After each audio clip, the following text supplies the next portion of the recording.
Ooh, the Sykes-Picot Agreement. This is so exciting.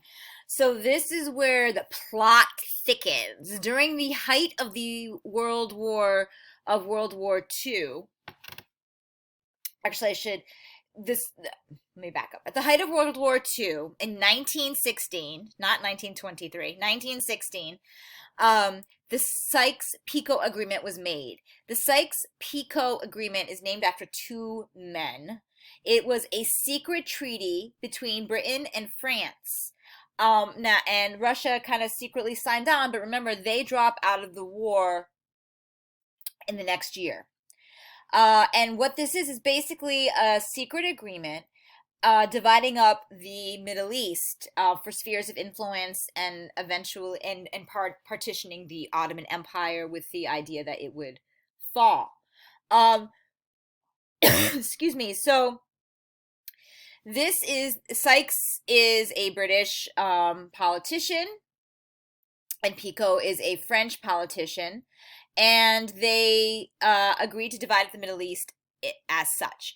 So the dark green is direct French control, as you can see, and Syria is also French influence. Mostly, so the green is basically French-ish, and the gray is basically British-ish. And technically, this was considered Jerusalem and Israel and Palestine was considered an international zone for reasons we've already discussed in terms of the fight over the land and things like that. That control eventually went to the British, but we'll talk about that in the next slide or two. But this is just a really good example of how Europeans were carving up the world for themselves and their spheres of influence without any kind of thought to who lives there. And these influences live on. Well, in the end, Turkey kind of got independent as I don't want to say it was an Ottoman Empire, but it was basically the remnants of the Ottoman Empire.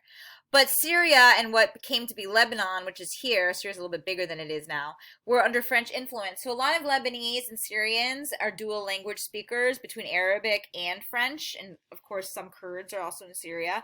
But for example, Ms. Bonham, who was the first headmaster of this school, she's from Lebanon and she can speak Arabic and French. Lebanon, which is right north of Israel, which is right here, as you can see, was in the French influence zone. Lebanon had a very strong French influence as in Syria. Whereas, for example, this area, which is now modern day Jordan, which is, Amman is the capital of Jordan, and modern day Iraq, Baghdad and Kirkuk and Basra are all in Iraq. And also all the way down to Kuwait, which is down here. There you go. The British control. So this was an agreement. Nothing happened yet. The Ottoman Empire was still fighting the good fight. But Britain and France decided this is how they were going to divide up the Middle East. Russia agreed, but they left the war, so it didn't really matter what Russia thought.